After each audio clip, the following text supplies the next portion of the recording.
Midnight. The city is breathing, alive with the endless symphony of sirens, chatter, and distant music. But for 2 minutes, right on the dot, it all stops. The taxi driver, mid-turn, frozen behind the wheel. A couple laughing on a park bench, their smiles locked in time. Pigeons, suspended in flight, like stone statues against the moonlit sky. The entire world, every soul, every ticking clock, every falling raindrop, is paused, all except for one man. His name is Ethan. For him, time marches on. He walks through this silent, frozen tableau, the only living thing in a world of mannequins. The usual city symphony is gone, replaced by an unnerving quiet, a deep, pervasive hum that seems to vibrate from the very air itself. The world is bathed in a cold, blue light, making the familiar streets feel alien and dreamlike. In the first few nights, confusion was his only companion. He'd cautiously approach a frozen pedestrian, a woman checking her phone, her thumb hovering over the screen. He'd wave a hand in front of her face. Nothing. He'd gently tap a frozen bird, expecting it to crumble or shatter, but it was as solid as rock, yet impossibly light. He'd stand in the middle of a deserted highway, surrounded by motionless cars, a king in a silent, metal kingdom.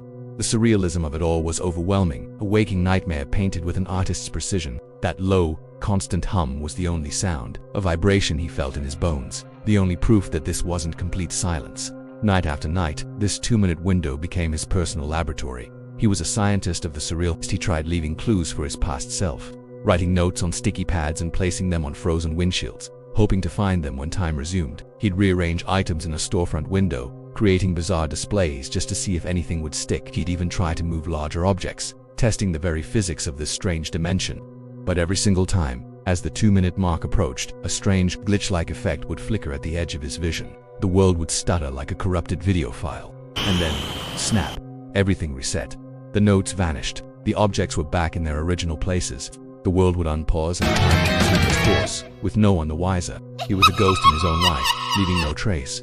Then, one night, everything changed. He was walking through a park, the frozen swings hanging eerily still, when he saw her. Across a small fog-covered bridge, bathed in the soft glow of a single streetlight, stood a woman. She wasn't frozen. She turned her head slowly, her eyes meeting his across the misty divide. Her name was Lena. His heart pounded in his chest, a drumbeat in a silent world. He wasn't alone. The relief was so immense, it almost brought him to his knees. He had found another soul in the stillness, a fellow traveler in the frozen midnight. They met on that bridge, their voices hushed, as if afraid to break the fragile spell.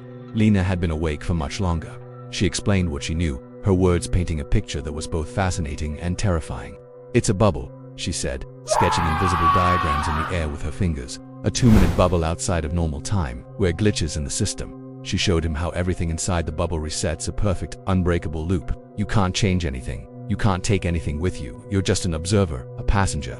Her explanations were calm, methodical, but her eyes held a deep, weary sadness, the look of someone who had long since accepted their strange fate. Their shared solitude, however, was not destined to last. One night as they were talking, they appeared at the edge of the park. Standing under the dark silhouettes of the trees were figures. They were tall, impossibly tall and featureless, their faces smooth, blank slates, dressed in long, heavy black coats that didn't stir in the non-existent wind. They looked like statues carved from shadow itself. They were the observers. They didn't move. They just watched. Their presence radiated an ancient, cold authority. The air grew heavy, the silence deepening until it was suffocating. Even the low hum that was always there seemed to die.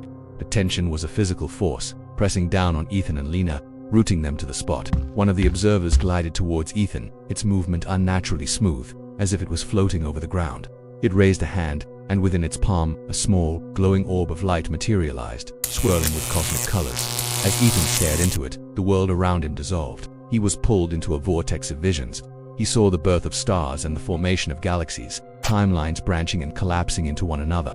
He saw civilizations rise and fall in the blink of an eye.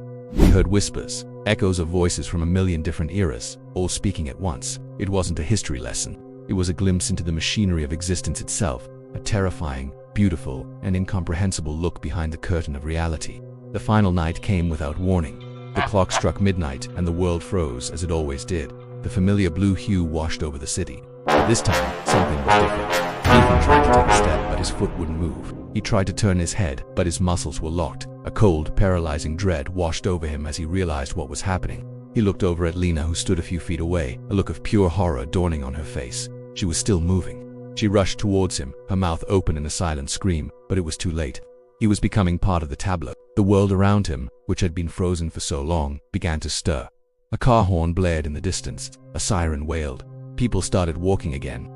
Time, for everyone else, had resumed its flow, but for Ethan, it had stopped. He was now the statue, the frozen man in a moving world, his eyes locked on Lena, the only person who knew his fate, as the vibrant, noisy life of the city swallowed him whole. Thanks for watching. If you were captivated by this story, don't forget to hit that like button, subscribe to the channel, and ring the bell so you never miss another journey into the unknown. We have many more stories to tell.